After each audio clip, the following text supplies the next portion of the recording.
witty podcast and streaming show, pragmatic entrepreneurial advice with dick jokes.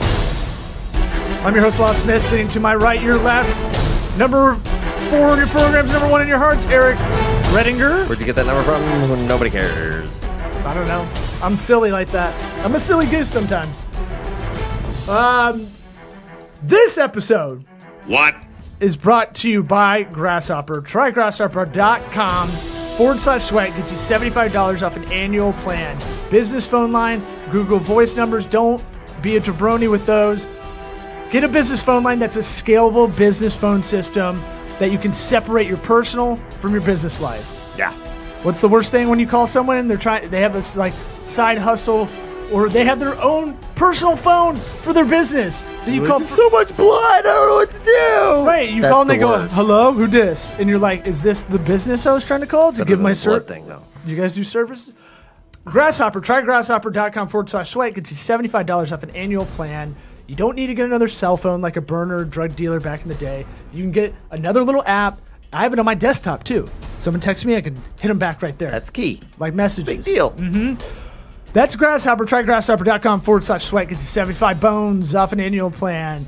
Our feature sponsors, Warby Parker, warbyparkertrial.com/sweat. Like Key Sweat. Gets you 5 free pairs to try on at home. Like these glasses I'm wearing if you're watching this on YouTube, Facebook, or Vimeo, or LinkedIn, or Twitch, or all those other sites that have. Not on Twitch, so don't go there. Okay. Other thing, Pornhub. OnlyFans, Pornhub, Cameo. We're all in all of it. ExpressVPN, you want to anonymize web searching? Yeah. You want to not worry about your browser history when you die? Try expressvpn.com/sweat. Gets 3 months free off an annual plan. Don't be a jabroni with all the die within 3 months. I know. I can't stop using jabroni and everything. I know. In the ad reads. But get 3 months if you use try expressvpn.com/sweat. And then listen to us on iTunes, Apple Podcasts, rate, review, subscribe, tell a friend. That's the best way to help this show out. And watch us on the the aforementioned YouTube, Vimeo. Am I having a stroke? Yes. And then, yeah. Are you ready to get this started with Keith Daubmann of My Shower Door? Yeah. In episode 270? Nope. 271. 271, yes. Let's get it going. Okay. Howdy, toddy. What about my sweat equity? Sweat equity. Sweat equity. My sweat equity. My sweat equity.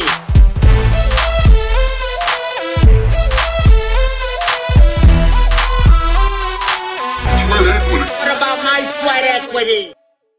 Keith, welcome back on. We had such a weird ending to our last conversation. It felt like we could talk to you for a while, or at least debate some topics. If anybody's listening that wants to go back to an episode, it's 266, where we had a lot of conversation about compromise versus negotiation. I guess we semantically. How did it end weird? I don't remember it ending weird. It ended, no, not weird, but I mean, that part ended. I shouldn't say the episode ended that way. I think that conversation about just philosophically kind of was open-ended. Oh, okay. I got you. Okay. Not that we have to beat a dead horse or anything, but I do find it. I do find it interesting. Well, yeah, I find it interesting that since then you've sent us more thoughts, and so that's why I was like, well, let's just have you back on because it's an interesting conversation. I want to preference this that these things that I've recently learned in my negotiation. I think there's a big difference between negotiation and bargaining too. I don't want to get those confused, but I've recently learned over the last year and a half from a company called Black Swan Group, and the person who runs this company is a former FBI lead negotiator, domestically and internationally, for all kidnapping, hostage taking, and he really honed in these skills over like a 24-year period regarding like the neuroscience between communication and obviously negotiations, and how do you compromise with a kidnapper, right? He's got 2 hostages and $1 million. And you say, we'll take one and we'll give you $5 in an Uber instead of a price. You just can't compromise. And when I really started listening to how he described the differences, or the direct reasons why you wouldn't want to compromise, I recently heard him tell one about Colin Kaepernick, and I think I said that to you guys, and I just wanted to bring it up again. No matter what side you're on with the Colin Kaepernick kneeling saga, disrespecting, respecting, whatever it is, whatever side you're on, Colin Kaepernick started his boycott or whatever, not even going on the field. It wasn't until a special black ops, former soldier, went and had a discussion with him and said, when one of our fallen soldiers passed away, we kneel at his gravesite to show respect. Colin Kaepernick compromised on his stance and thought he was doing the right thing by kneeling and showing respect. And look at the negative. That's what compromise does, where people just want to have the easy way out of a conversation by compromising, and then it can blow up in your face. I mean, look at how that has blown up on its end. And nobody even really knows about that first beginning part, that it was actually a compromise to show respect. Right. But we don't also know what would have happened had he just done that. What if he stayed in the locker room? Maybe what if he's worse off if he stays in the locker room? Maybe a guy stabs him while he's in the locker room. What then? It's you don't know. So to say that him not negotiating or compromising was his downfall, I mean, that's kind of tough to say, right? Well, I'd ask you, why was he sitting in the locker room in the first place? Well, how much does that even matter? Well, because the point of it is he wanted to show that the American flag was disrespecting minorities or whatever his case was. So he didn't want to salute the American flag. And people said, this is our civic responsibility. This field was bought under the pretense that we want to get everybody together and come together. And what's the most civic thing we can all do is when we hear the first few bars of the national anthem, we all stand up together and we unite. And he was protesting that. And he got away from his protest, whether you agree with it or disagree. I don't happen to agree with it. But he walked away and compromised instead of having the tough discussion to get to the root of the problem and work out a amicable solution for both sides. He compromised and went out and started kneeling on the field, and people even thought that was worse. It's just, it's lazy. It's just lazy. I don't know. I don't know if it's he was doing that so that he could create a dialogue. He did that so that people would dialogue. Whatever whatever anybody's issue could be. I've got it right here. But obviously it's about, police brutality, all that stuff, but that was his way of starting the dialogue. You can say, oh, he stayed inside the locker room and he compromised and now look at him, but to say that we know what would have happened had he just stayed in the locker room, what difference would it have made? People would have said, oh, he's staying in the locker room. Why is he doing that? He wants to talk about this issue. How's it any different than kneeling? But there is no talking, and I think the kneeling was just a way to, as they got closer to having those discussions, to get heat off. I think it was a compromise. It was a compromise. He's getting a lot of heat. He's got money on the line. He's playing. He's getting pressure. It really kind of put him in a box. What's interesting about this whole conversation, I mean, we can go back and forth about Kaepernick. That's been talked about so much. And as I'm skimming through the origin of all of it, it says I'm on Snopes because I never know what to believe sometimes. And it's sure. No, not that I was fact checking you and the story. No, I think you should. I think it actually happened. Yeah, right. I think Kaepernick was doing it happened. What it was saying was, I was trying to look up the origin, the former player, he was a military guy that was telling him about it, and see what. Pat Tillman? No, what? He died friendly fire a long time ago. No, I know, I didn't. Nate Boyer. He wasn't active Tillman though. I don't think. He was a former Seahawk player, I believe. But the deal with that is it starts off with him Colin Kaepernick in a preseason game, sitting down on the bench, in street clothes, not in a uniform. And that was the beginning of the protest, not the knee.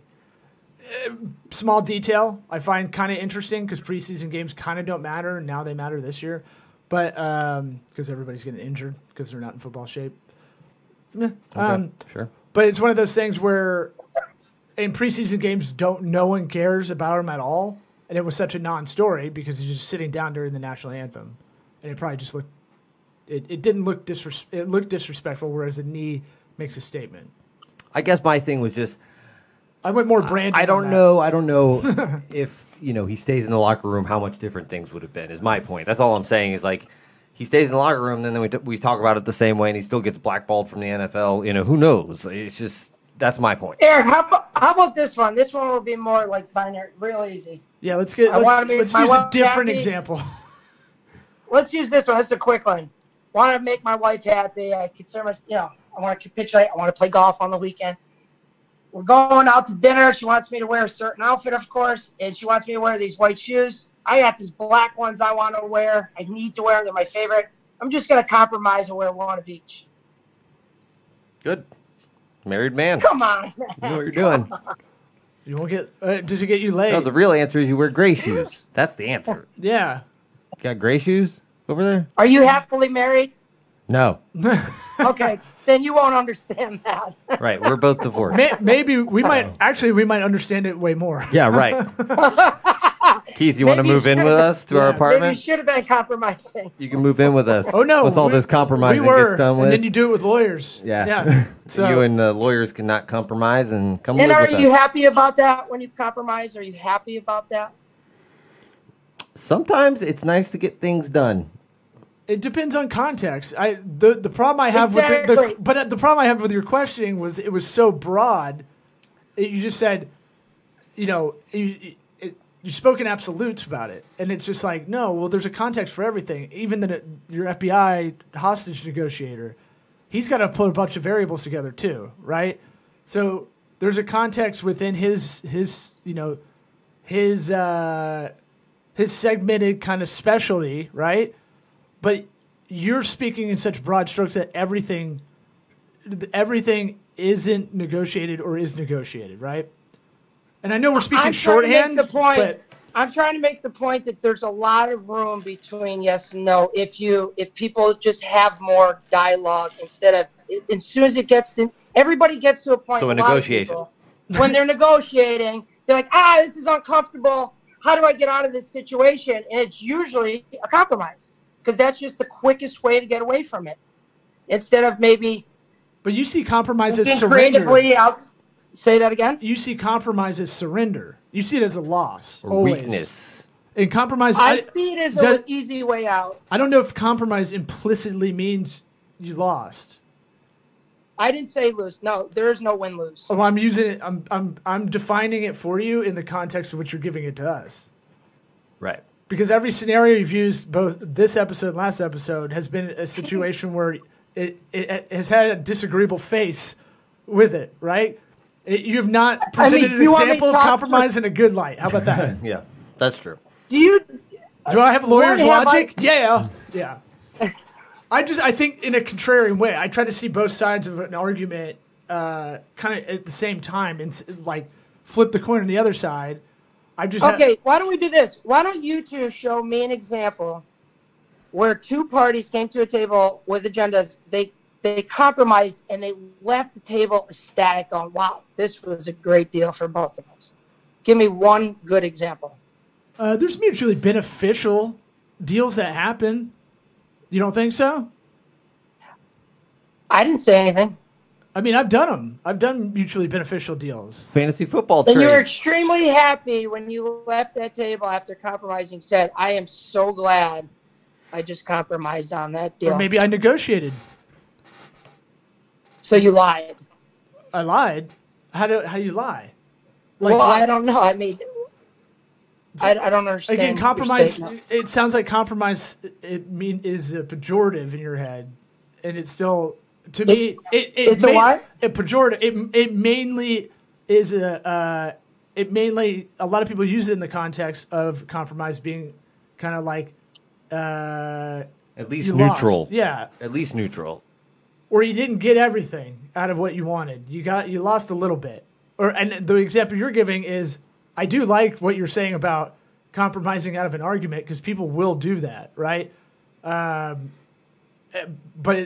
at the same time, it's a surrendering to leave the conversation. So yeah, in that respect, I just think that's an interesting side thing you brought up, because a lot of people will not go into detail about an argument, and they will. I've done it when I get my brow beaten by the aforementioned ex-wife of like just going over stuff too much, and I'm like, yeah, I'll do it. Then I'll do it, and then you're right. In that situation, yes.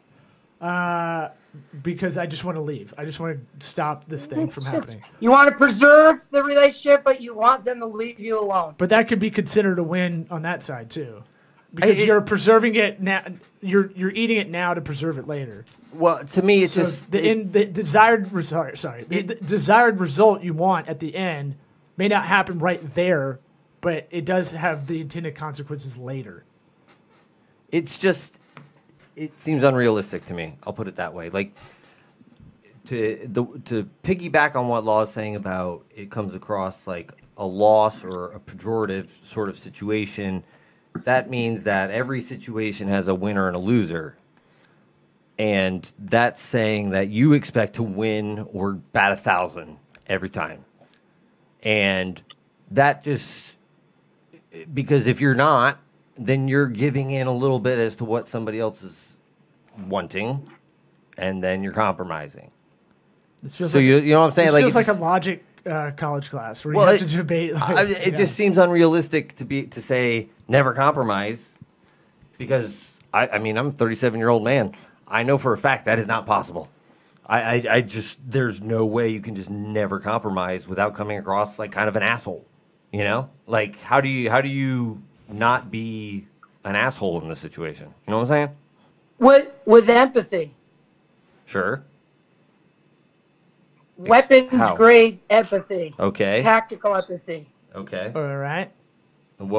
Could you give me an example of that? Where you're getting what you want, but also showing empathy.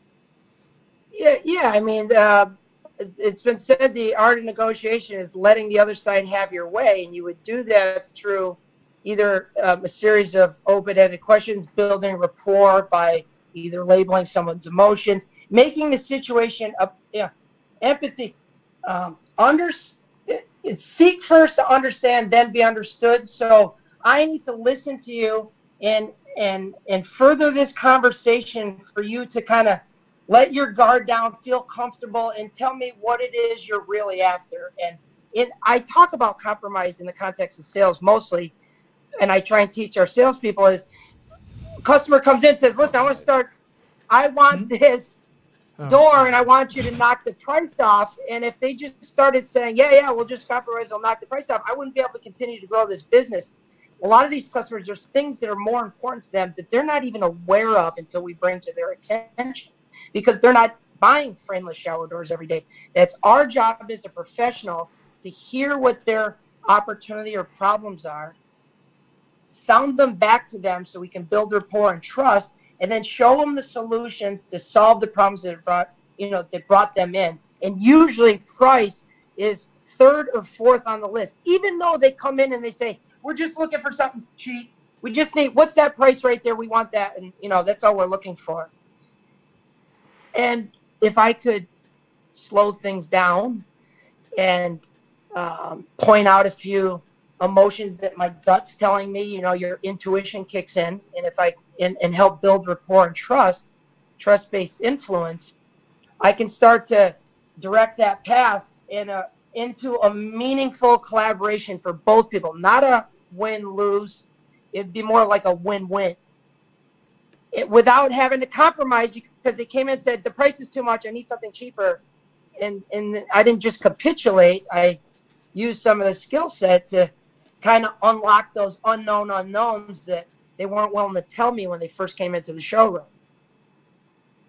Therefore, not having to compromise right out of the gate. I don't know. Does that make sense? It sounds like circular logic. No. No, it just sounds like a way of if it's business, it's market research more than anything. I don't know if it's empathy more than it is just asking the right questions to figure out what their needs are. You know what I'm saying? Well, what is empathy, Eric?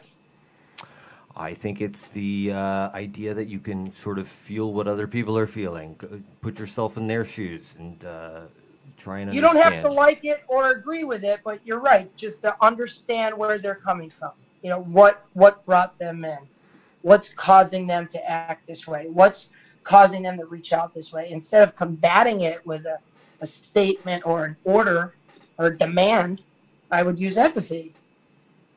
All right. Yeah, we agree with that for sure. But I'm saying, like, the way this was the way this was originally positioned was overall just business, non-business. Compromise is not an option for you.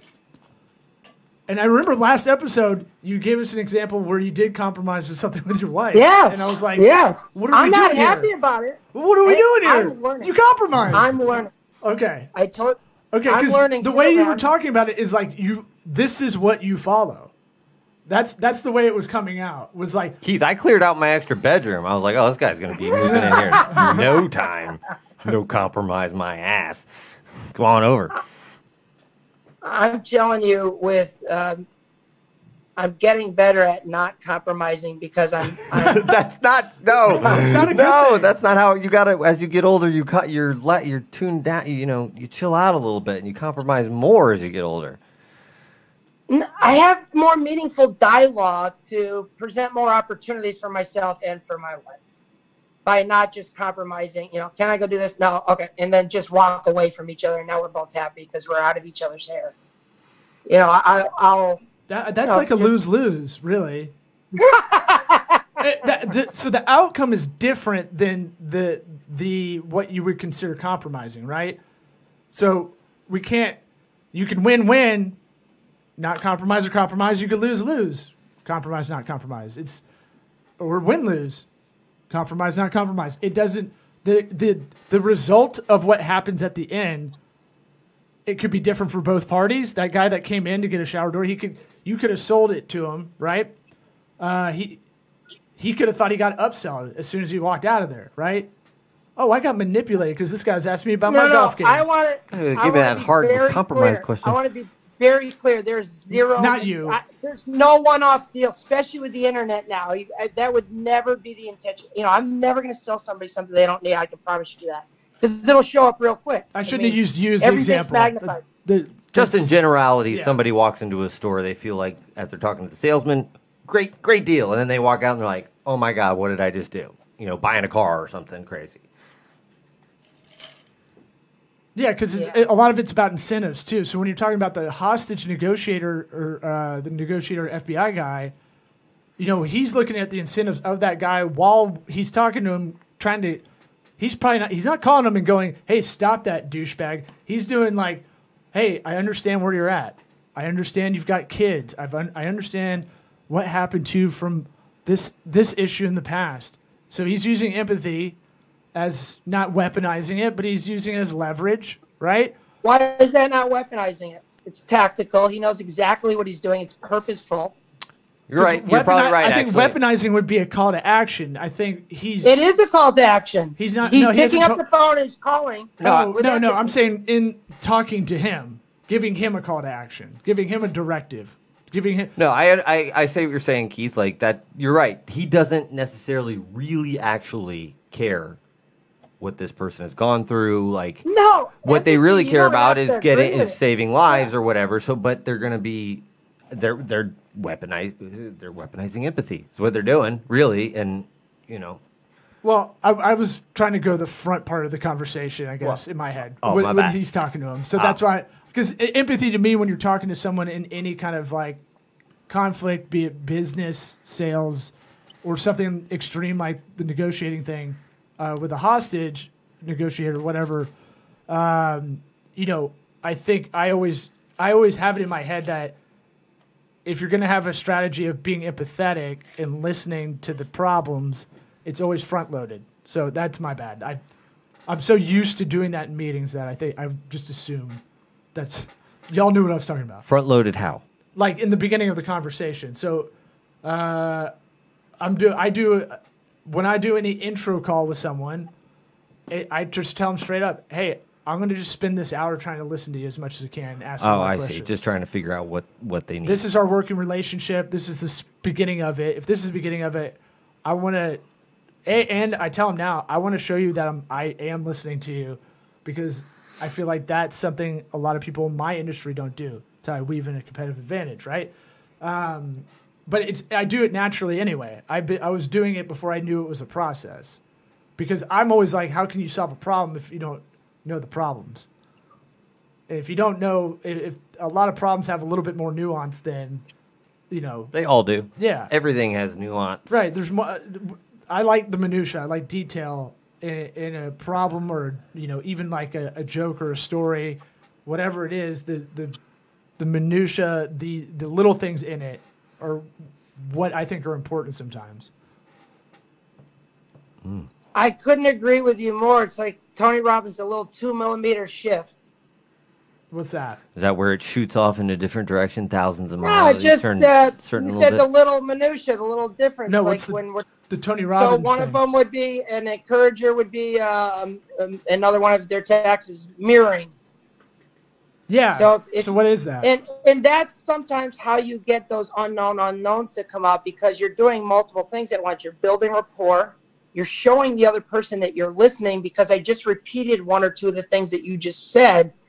But most human beings have this, when they hear that being said back to them with deference, they want to expand and use other words and start, talking more. And, a good listener listens while other people talk. And sometimes it's better to encourage people to talk more, because you're building rapport, you're building trust. And when they let their guard down, they're more apt to tell you things that they normally wouldn't have told you when they first walked in, because they're expecting every used car salesman to say, "You here to buy a car today?" Or they've been beaten by whatever you were saying earlier. You're kind of anticipating this being a sleazy kind of situation because it's a salesman.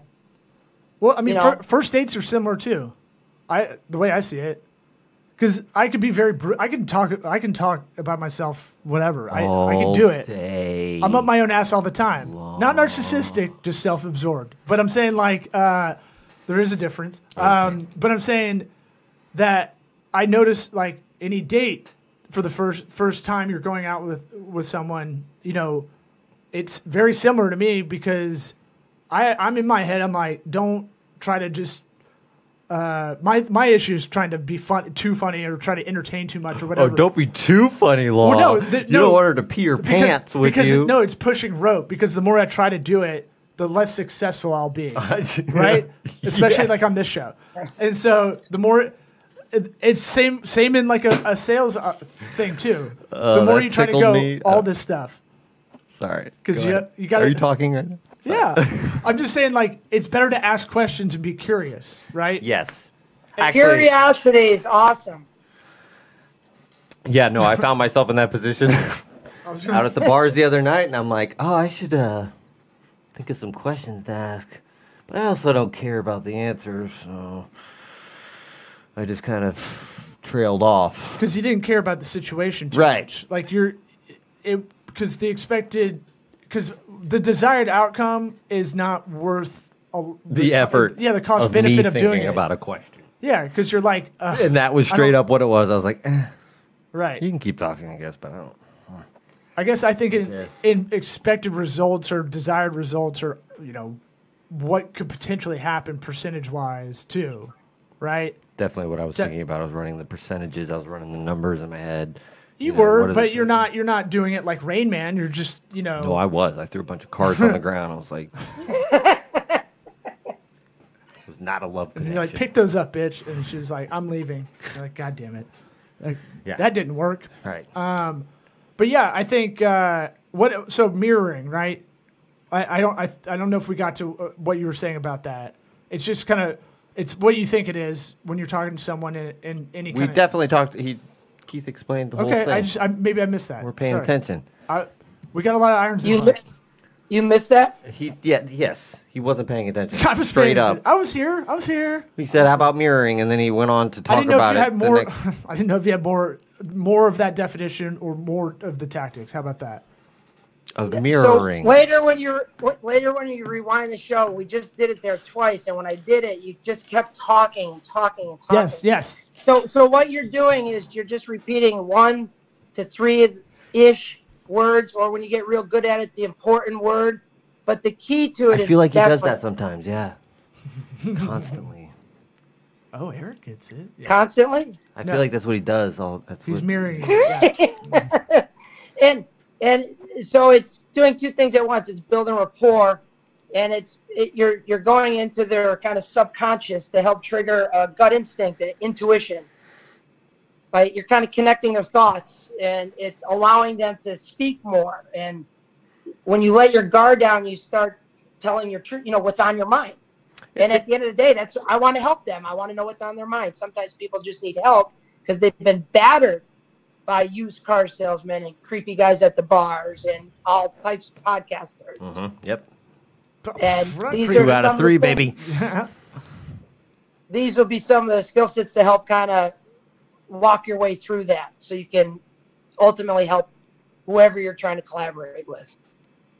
What other tactics? I like knowing the names of these things. Like kind of keep it. I don't know. Mirroring, labeling, accusations, audit. There's you can Google it. It's like the FBI 8 or something they call it. But very all neuroscience based stuff. Harvard, Quantico rewrote the book on negotiation based on this skill set. It's pretty fascinating stuff. He's looking it up. Earlier on, Keith, he had the definition of the word I spelled comprise it wrong. Pulled up. I can see him looking at it like, oh, I'm going to get Keith so good. No. He's not even close on I'm trying this to pay definition. attention, and I'm like, what is he looking at? Why? I know. Idiots. That looked bad over here, but glad you brought it up. That's funny. That's way to yes. I wasn't going to let that go. Yes, and the show. I wasn't going to let that go. Yeah, I'm yes-anding myself. Thank you. Yeah. At the very end. I need you. But yeah. Yes, and. What's I guess what other sales kind of tips can you give anybody listening? That look, I read that Harvard Business Review case a long time ago that everybody's a salesman, no matter if you're actually in outside sales, inside sales, or your middle management. You're selling an idea to your boss, your middle management, and you're selling it down to your employees. You're delegating your subordinates, I should say. You're delegating to. So everybody's a salesman. Once I read that, it made sales less icky. I feel like you're getting into you're getting into varsity level stuff here as far as getting better, which is cool. You're continuously improving your skill set. What are some tips you can tell people, that are doing that side hustle, that have to do sales and hate it, right? I come across a lot of people that are doing their own thing on the side. Yeah. But the part they hate the most is the hard sales or like closing a deal or any of that. And so any pragmatic tips would be great.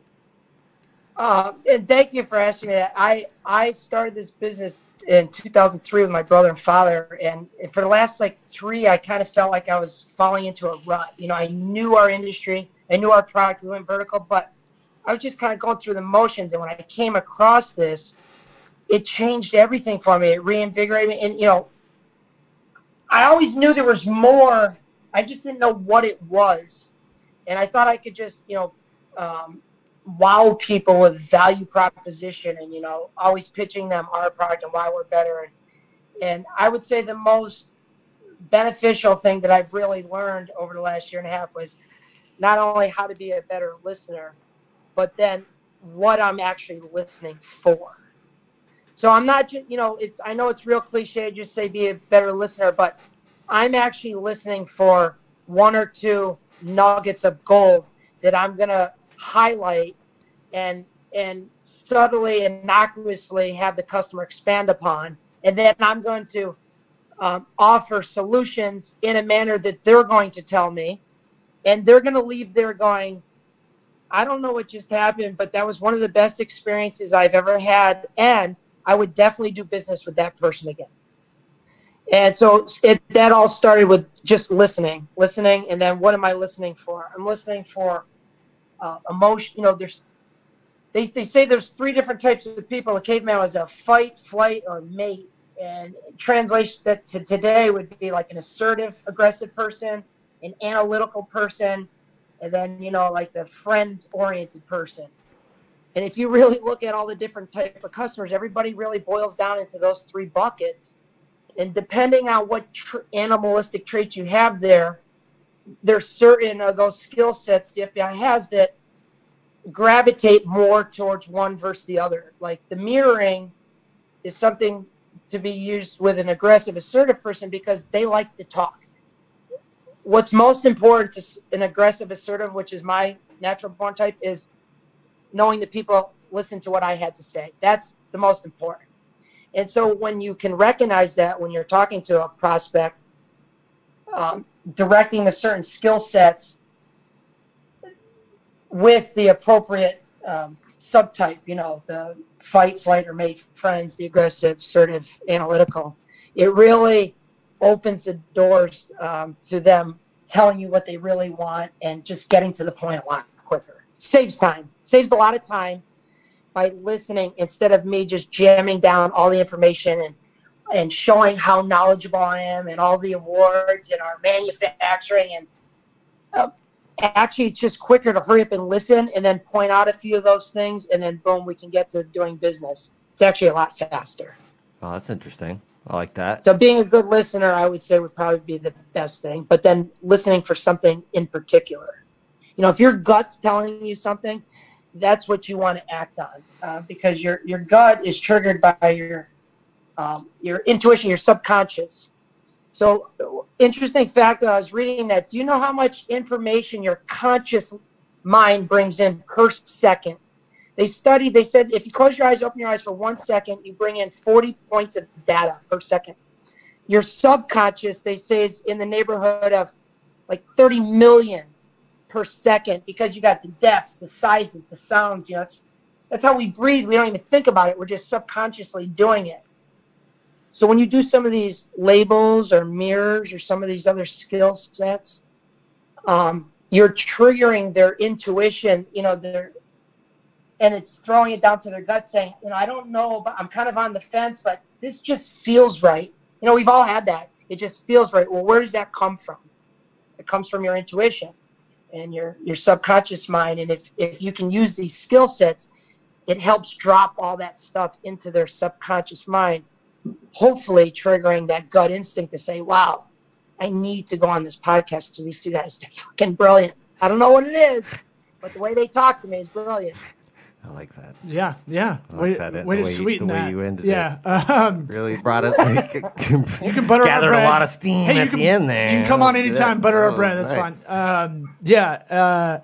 I had. Here's another one. Here's another one. When you're likable, you're 6 times more likely to do a deal with someone. If the customer will likely, they're 6 times more likely to do business with me just being likable. So there's another thing about copper. They're 6 times more likely to do business with me if they like me. And I don't have to change my position on anything other than being likable. Yeah, that worked for us too. Yeah, we would find ourselves hanging out with clients, like just they wanted to be around us, that sort of thing. It was a nice bonus. Yeah, I always looked at it. Can we hang with them if we had to do an overnight war room session? Like, be that kind of almost business colleague friend, because they're not hiring us full time. We're coming in and kind of working with them, collaborating with them quickly, and then they got to do a bunch of stuff. So if our phone rings to them to ask them a question and they go, ugh, and they're hiring us, that's bad. Yes. And you never want to be that. And you can just really be polite and listen a lot of the time. But also, it's a lot of those other subconscious things as well, like you're talking about. Just, I was telling you, I have to remember to smile before I go on stage, like while you're doing jokes, or you have resting bitch face. I know.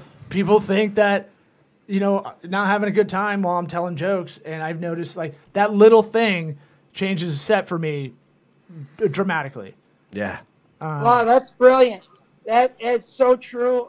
In that same study, they said just the smiling is wired to these mirror neurons that make you 31% smarter just by smiling. It's like, what a hack that is. Yeah. 31%. If you were to go to the casino, and I told you, if you just smile, you're going to have a 31% more chance of what? I mean, you'd smile every time. There's so much stuff that if you just do it, just smile, just do it first, you feel happier. And if you afterwards, the action coming first leads to the result that you want. If that makes sense, momentum creates itself. If that makes sense. Sees it. How about the theory like of action comes first and then momentum? Does that make sense? Well, if you're not having a good time, they're not having a good time. It's kind of the theory. Okay, way to mess up my awesome knowledge. I just kept it. Well, I'm giving something to take away on a cocktail now. Yeah, I just did. Yeah, and then you shit on it. Yeah, thanks. No, it's the same. We're saying the same thing, man. No, but yeah, this is interesting, man. We got to cut it off pretty soon. But any other tips you got? Sales tips, otherwise. I was always I was in the camp of like I had a boss that told me I was in the salon suite business, meeting a lot of hairstylists, and he's like, just ask them one question, they will talk for the whole hour, and that's the profile of a stylist because they absorb everybody else's crazy, right? They're trying to start their own salon to get out of salon drama from the previous place. It's not to make more money, which I thought it was, but he goes, here's what I want you to do though. I want you to get these 10 pieces of information out of that conversation. So it's almost like a game. And he's like, if you can get social security number, mother's maiden name, date of birth, all that. He's like, if you can get what their previous salon charged, what kind of setup they had, if they sell retail, if they do this, if they do these 5 things too, if they have friends that are frustrated as well, that's going to help our sales. It's going to make your life easier. Are they hot? That's trouble because it's like there's a lot of women in one roof, and I'd be the only dude in there a lot of the time. So nice. Yeah.